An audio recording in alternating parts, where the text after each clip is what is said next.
Well, hello, welcome back to the channel. Today we're going to be working on the hydraulic cylinders on that WD right behind me here. I've actually got several of them over here on the bench. I'm just going to do a video on how to rebuild those. So if that's something you're interested in seeing, stick around because it's coming up. All right, so you saw in the last video there, I got the rear end of this WD all squared away and put back together. I'm gonna slide over here to the bench here in this video, and we're gonna rebuild some hydraulic cylinders. So as you can see, I've got a whole slew of them laying up here. Some are good, some are not so good, but I'm gonna just break down the components there on how to pull those apart and rebuild them. And this particular one right here, I've already disassembled that. So I think what I'd like to do just to start out here is I'm gonna lay that one up here on the bench, and I'll just go ahead and separate it, and then you can see each of the components, and then we'll just go through and rebuild one of the other ones here. So let me get set up and we'll get going. All right, so I got the cylinder moved over here to the bench, and I kind of want to go through each of those components here. Number 18 in the manual here, it says your guide assembly. So that is this portion right here. And then you've got your number 20 here, which is your washer and your plunger packing gland right here. So this is the cap. This is the nut, as they call it. And obviously it already worked that thing loose. What you'll want to do when you take this cylinder off is put it in a vise, get you a pipe wrench, and disconnect this part right here. So it's just threaded. So you'll just unthread this and you pull the bottom part of this off. And that's the port where you've got your connection to your hydraulic line. So you can just set that off to the side, make sure that it's clean internally, make sure that the sidewall is nice and cleaned up as well. And then your guide is what has all of your packing material in it. So I'm just going to slide this off. Now, when you first disassemble this, there's going to be a snap ring right here, and you can see that up here on the front. I've just zip tied it to this whenever I put it away because I didn't have time to rebuild it. Once you work that off, that will allow the guide with all the packing in there to come out. So I'm just going to slide this backwards here and slide it off of the rod. And there's your seals and your packing. Everything is right in there.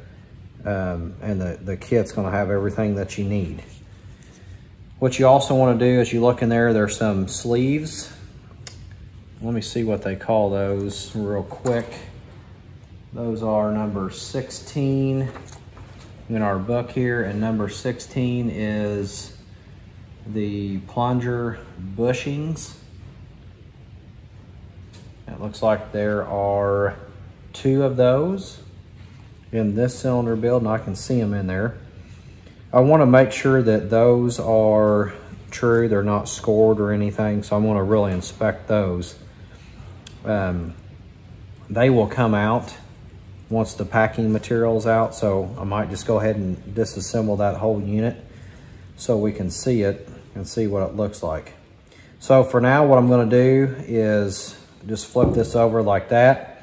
And we'll come down on the inside here, and we're going to drive out that packing material on the front edge. Once I get it broke loose right here, then I can probably get a seal puller in there and pull that up. So I'm going to get set up for that, and we'll do that here in the vise. All right, so I got the guide locked into my vise here, and I actually checked out my seal puller, and it is going to be able to work in there. I looked at that. I don't want to drive against those bushings in there. So get your seal puller in there, and we'll just pry those out. It looks like they were pretty easy to come out of there. There's one more. I want to show you what this looks like. So there's several pieces here. Looks like there's these little cup style in here. We've got grooves where they all lock together. So I got the main one, and then there's 3, and then there's one more down here that didn't come out. Go ahead and see if I can hook that one. Yep. Pull it out of there as well. So those cut parts face inward. Now I'm going to try to get those bushings out. Kind of give you a shot down in there. So there's the bushings I was talking about earlier. I am going to have to flip this over, and hopefully I can just tap real lightly on the other side of that and get those bushings to push out of that sleeve. So I'm going to get you in a good vantage point there where you can see it. Hoping maybe they would just slide right there. So if we look from the other side of this, this is where the bottom of the cylinder and the snap ring are going to come into at full stroke. It's going to stop right here at this portion. So I'm going to try to get a punch right here on the edge of that sleeve and hopefully not damage it or nick it. We'll see how that goes here. Okay,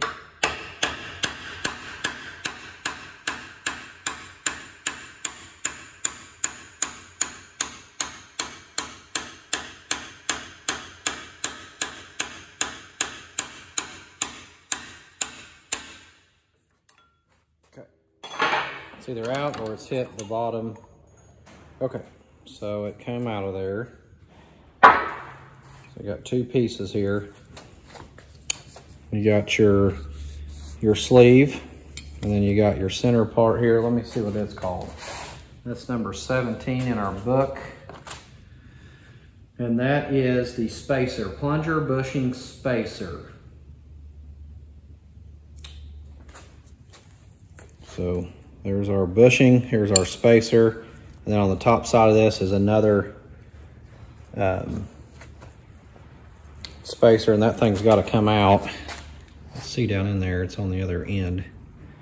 Everything looks good and true. I think what I'm going to do is put this back on the rod itself and just see how tight it is. And that will tell me whether or not that bushing needs to be replaced.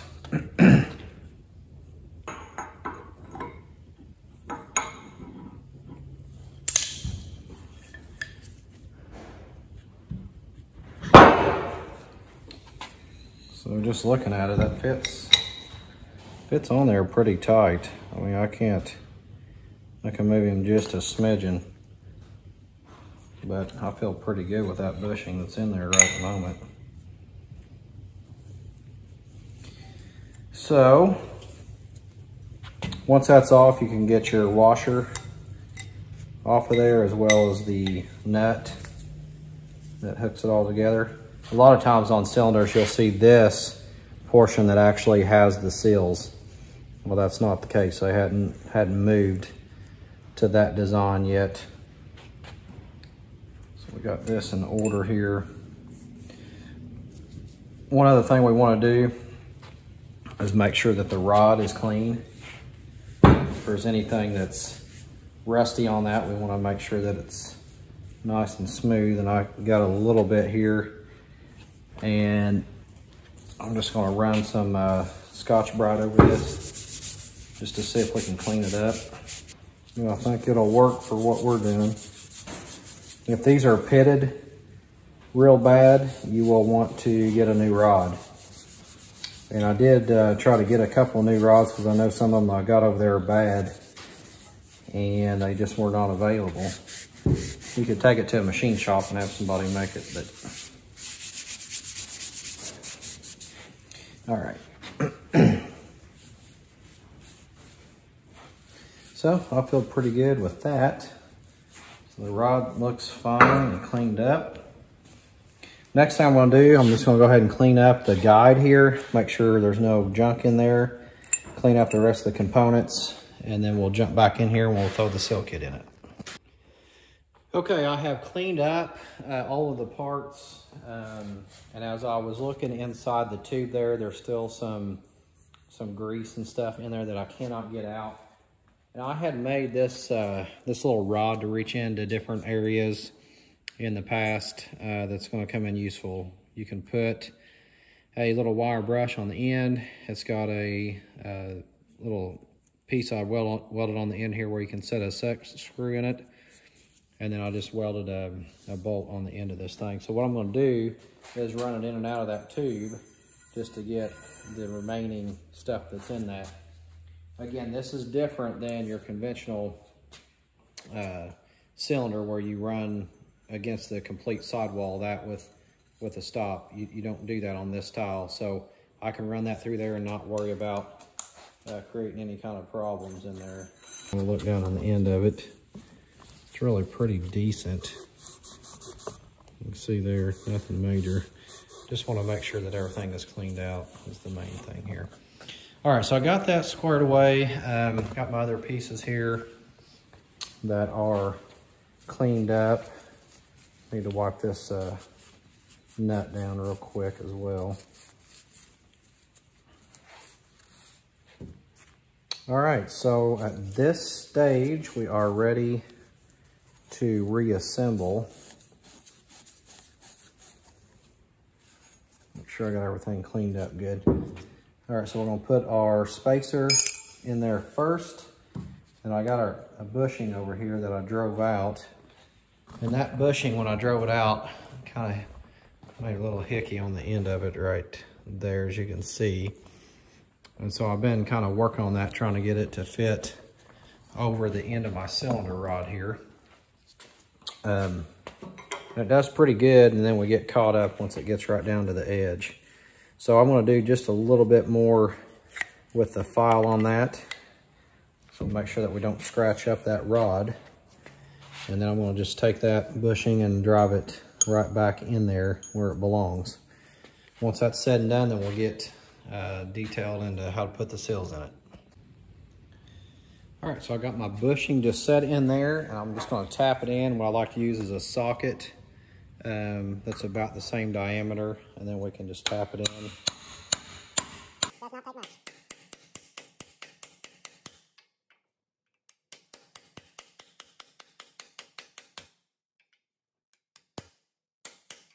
I want to make it flush. With where the seal is, kind of show you what we got here. So it is flush down here with where the seal is. As mentioned earlier, the bushing all the way down there in the bottom, I did not take it out. If it's real loose, that's when you want to replace those. As mentioned earlier, if you do drive them out and you're wanting to reuse it, it's probably not a good idea because you'll booger it up. And that's what happened with this one.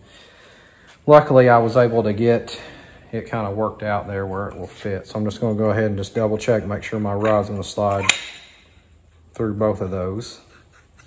And it does. Everything feels good on it. Okay. Once that is done, we are ready for the seals. So I've got the seal kit right here that has everything you need in it. 702-22677. That's the AGCO part number. And it all comes in a pack here that has everything laid out for you in the order in which it needs to go in here. So let's pull it out.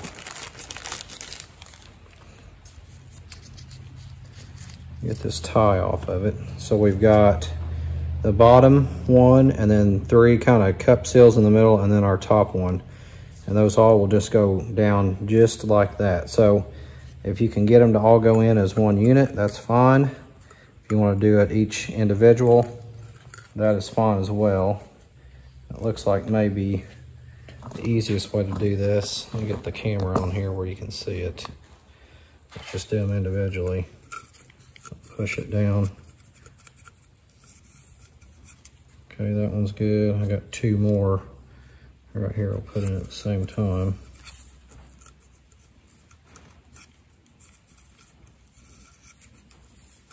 Okay, everything as far as that goes looks like it's down tight.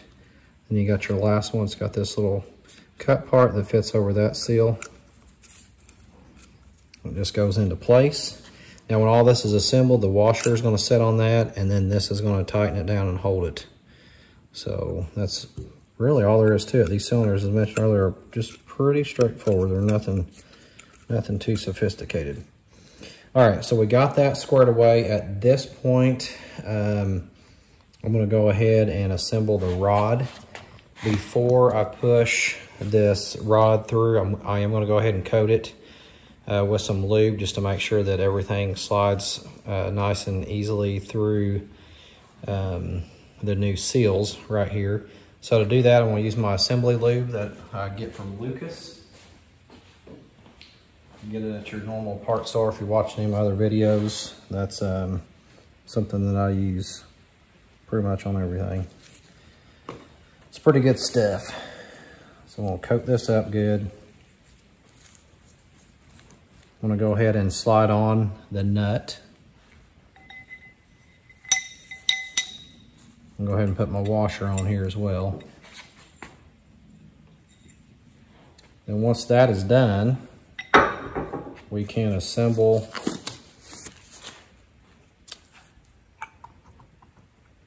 this part of it. I'm gonna go ahead and put some lube down in here as well.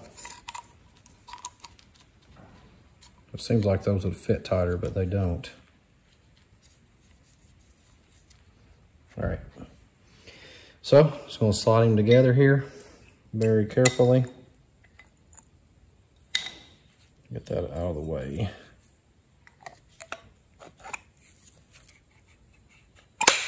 Feels like it's already through the first part and going through that second bushing right now. Okay. Now what I want to do so we don't move those seals around, I want to go ahead and get our nut started here. Go ahead and do that. If you've got everything good and clean, then you're going to be able to get this thing down pretty decent. And once we get everything assembled, I will tighten that, but I want to just compress those seals and that packing in there. Now at this stage, we are ready to put on the snap ring, and those can be quite a pain. So I'm not going to bore you with that. I'm going to go ahead and get my snap ring on there, and then we'll finish up our assembly.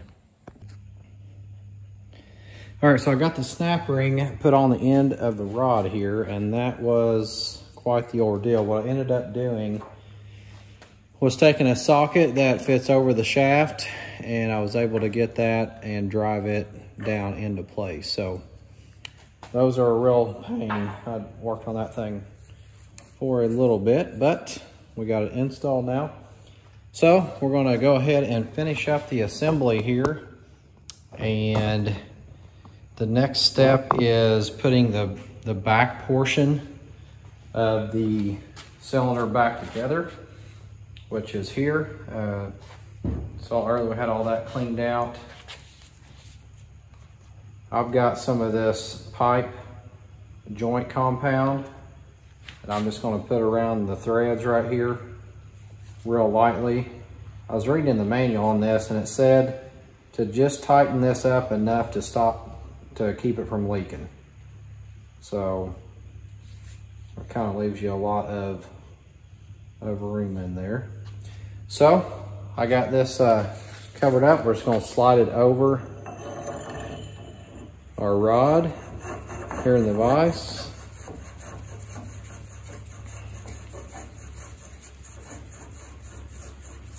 I'm going to tighten him up. And eventually it's going to start spinning because I don't have anything holding the bottom part here. Get back just a little bit, give you a better view. I'm going to go ahead and put the cap in here, the nut, down in my vise. And that way, whenever she starts to twist, it'll twist that too.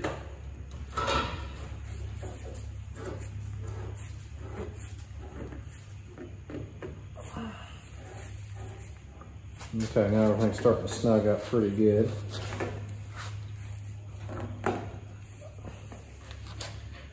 All right, I think at this point, I'm gonna go ahead and grab my pipe wrench, put on there, and then go ahead and tighten him down a little bit. All right, got my pipe wrench. Let's go ahead and tighten this up a little bit. I'm just gonna tighten up that nut down there is what I'm doing. And that's loading up pressure onto that seal. I'm gonna make sure my top part's tight. Everything feels good and snug. All right, so at this point, we have a rebuilt cylinder. I'll be ready to stick that thing back on the tractor and throw some fluid through it and see how it does. All right, so for this video, that's gonna be the conclusion of it. Thanks for watching. Hit like, subscribe, share this video, and we'll see you next time.